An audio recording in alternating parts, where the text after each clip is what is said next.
Vargo Hoat is the leader of the Brave Companions, a grim and unsavoury salesor company in the Seven Kingdoms, sometimes known as the Bloody Mummers. However, it is said they find that name insulting. They are also widely known as the Footmen, owing to Vargo's habit of cutting off the hands and feet of their captives. Like most salesor companies, the Brave Companions had their own standard, a black goat with bloody horns on a white field. It is believed their standard is in a reference to the black goat of Cahor, suggesting this may have been where they were founded. The men of the company are very diverse, made up of mostly criminals from different nations, not just Westerosis. The diverse ranks are said to include a copper man with bells in his hair, lancers astride black and white horses, bowmen with powdered cheeks, squat hairy men with shaggy shields, brown-skinned men in feathered cloaks, swordsmen with fantastic forked beards, dyed green and purple and silver, spearmen with coloured scars that cover their cheeks, Meerish crossbowmen, pale Lyseni, dark Dornishmen, and a disgraced maester. In fact, when the company first arrives at Harrenhal, Arya Stark witnesses them riding in on zebras and horses. The Brave Companions were brought to Westeros by Lord Tywin Lannister during the War of Five Kings. According to some sources, they're not as old as the other famous mercenary companies from Essos, but were established sometime before Vargo Hoat became their leader. Vargo himself is the leader of the company and is described as a tall, gaunt man with a long black goatee dangling from a pointed chin. Due to having a large tongue, it causes him to speak with a lisp and slobber as he talks. While many try to mock Vargo, in truth he is far more cunning and dangerous than he first appears, being a sadist who frequently tortures his prisoners and takes much joy in it, chopping off their hands and feet, earning him the additional nickname, the Crippler. To mark all of the places around the world he and the Brave Companions have fought, he wears a chain of linked coins from all the places he's been. As war broke out in Westeros at the death of Eddard Stark, Lord Tywin Lannister ordered his brother, Sir Kevan Lannister, to have Sir Gregor Clegane, Sir Amry Lorch, and Vargo raid the Riverlands with 300 horsemen each. Tywin offers to add the Vale Mountain clans to their number, who are following Tyrion Lannister. However, Vargo declines their offer. The Mountain's men and the Brave Companions forge and raid near Harrenhal and the God's Eye. Vargo's sellswords are said to have been part of the Battle of the Mummers Ford, in which Lord Beric Dondarrion fell for the first time. But there was a lot of tension between Lannister forces and Vargo's men, leading to frequent outbursts of violence and infighting. One notable incident occurred where one of Lord Lyndon's men taunted the Brave Companions over their failure to capture the Brotherhood without banners. During the brawl, Sir Harry Swift's squire was killed. After this, Tywin had the Lyden's man and 2 Brave Companions hanged. When Tywin marched his troops out to Harrenhal in pursuit of Robb Stark, he leaves Sir Amry Lorch behind, with the Brave Companions to hold Harrenhal. However, Lorch and Vargo hate each other, and Vargo quickly turns Cloak, riding to the camp of Roose Bolton, one of Robb Stark's generals, reaching a deal where Harrenhal would fall into northern hands, with Vargo becoming Lord of Harrenhal as a result of the agreement, together with some plunder that included a huge caged bear. Vargo brings a group of Northmen to Harrenhal, led by Robert Glover and Sir Aenys Frey. To fool Sir Amry Lorch and his men, Vargo claims they are captives the Brave Companions took while they repelled an attempt by Lord Bolton's forces to cross the Trident. As part of the trap, the Northerners are chained in ragged clothes and many with faked injuries. Despite his displeasure with Vargo's assumed victory, Amry falls for the trick and orders that the captives be brought to a dungeon, ignoring a protest that they had been promised honourable treatment by Vargo. Before the Brave Companions can keep their side of the bargain of releasing the prisoners so they can overpower the small force left to defend Harrenhal, Arya Stark, who had no idea of the deal between Vargo and the Northmen, organises a successful liberation of the captives with the assistance of Jagan Hagar, Biter, and Rorge. The Northmen and the Brave Companions, now joined by Biter and Rorge, then very quickly bring Harrenhal under their control. The following evening, Roose Bolton arrives to take his seat at Harrenhal, where Vargo and Lord Bolton watch on as the Brave Companions parade Amry Lorch through the yard and throw him into a bear pit. Much like their role for Lord Tywin Lannister, the Brave Companions keep foraging for Lord Bolton, with the additional assignment of rooting out Lannister forces they come across. Vargo splits up the company into 4 parties, the largest led by himself, the others by his most trusted captains, so they can visit as many villages as possible in a short time. In a smart move in order to identify traitors, Vargo seizes the people who had helped him while he was employed by Tywin Lannister, under the logic they would still help the Lannister forces now, and confiscated the money they had received for prior assistance. Thus the brave companions often returned to Harrenhal with bags full of silver. It was during this time Arya is serving undercover as a cupbearer to Roose Bolton, where she finds out he's going to eventually hand Harrenhal to Vargo, and that she will stay behind when Roose leaves.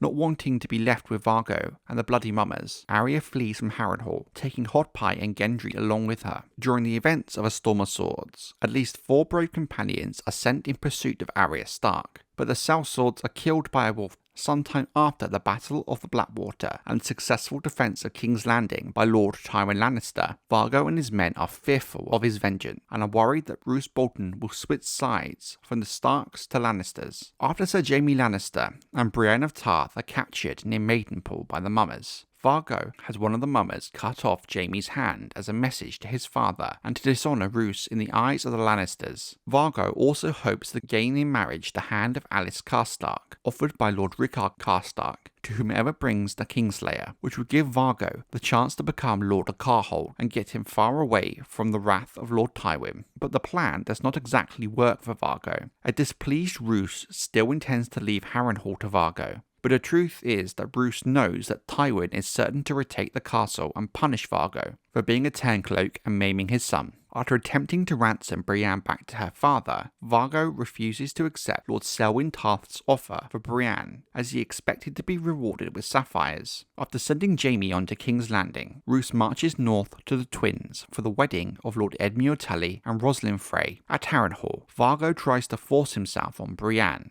but she bites him in the left ear. In a rage, he throws her into a bear pit and has her fight the bear with a tawny sword and no armour, almost certainly a death sentence. When Jaime returns to rescue Brienne from the expected death at the hands of the brave companions, he offers to ransom Brienne himself, but Vargo says that if he wants her, he should go and get her. Despite being in a less than fit state to do so, thanks to his removed hand, he leaps into the bear pit to rescue Brienne. His escort kills the bear with crossbows to protect Jaime. Vargo reluctantly allows them to leave Harrenhal. After the events of the Red Wedding, Tywin offers good terms to the rebel forces, with the exception being the brave companions, given how they turned Cloak. After an effortless siege of Harrenhal by the Mountain's men, Vargo's hands and feet are cut off as a jape at his own love of doing so to his captives. It is later explained to Brienne of Tarth that Vargo's ear, which she had bit, had become black and infected. Vargo, still believing he could be Lord of Harrenhal, tries to get his men to defend it, but almost all of the brave companions abandon it and Vargo, making it easy for the Mountain and his men to take it back. Before leaving for King's Landing to fight in the trial by combat for Joffrey Baratheon's death,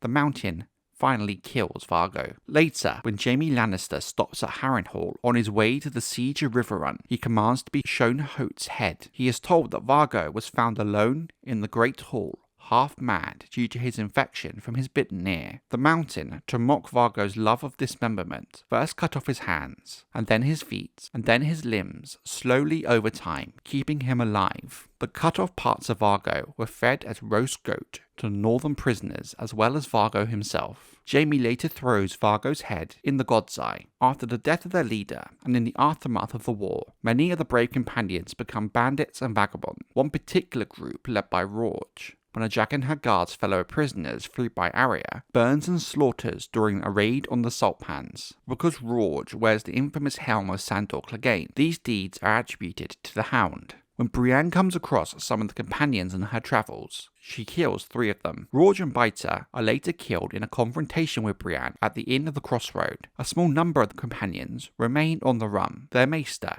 Qyburn, is raised to the position of Master of Whisperers for Queen Cersei Lannister and is allowed to continue his experiments with people Cersei wants rid of. Out of all the members of the brave companions, Qyburn is the only one who landed on his feet into a better situation than before. Now in the TV show, Vargo Hoat and most of the Brave companions do not appear. This is one of the cases where I believe it was due to the need to save time by reducing the number of side characters. While the Brave companions are very interesting and a diverse group, it is a lot of new characters to add to the show at the same time, and I suspect it would have had an impact on the budget. But I suspect it might be more down to how they changed the events at Harrenhal during the show, with Tywin Lannister given a lot more time to develop, with the focus seemingly giving the audience more of a chance to get to know him via his relationship with Arya. With Arya serving Tywin, and Tywin taking Roose's role at Harrenhal, it makes the Vargo Hoat and Bloody Mama's Cloak arc redundant, which is a huge part of their storyline which now no longer works. We still get Rorge and Biter due to their role in Arya's storyline, and we still get Qyburn, largely thanks to his role with Cersei, just in the show he's not a member of the Bloody Mamas. However, such is the case with missing characters. Parts of their story often find their way into the show in some other way. In this case, a pseudo version of Vargo appears, a man named Locke, a high-ranking man-at-arms to Roose Bolton, sent to hunt down and capture the escaped Jaime Lannister and Brienne Tarth. After they capture Jaime, things with Locke play out very closely to that of Vargo. He cuts off Jaime's hand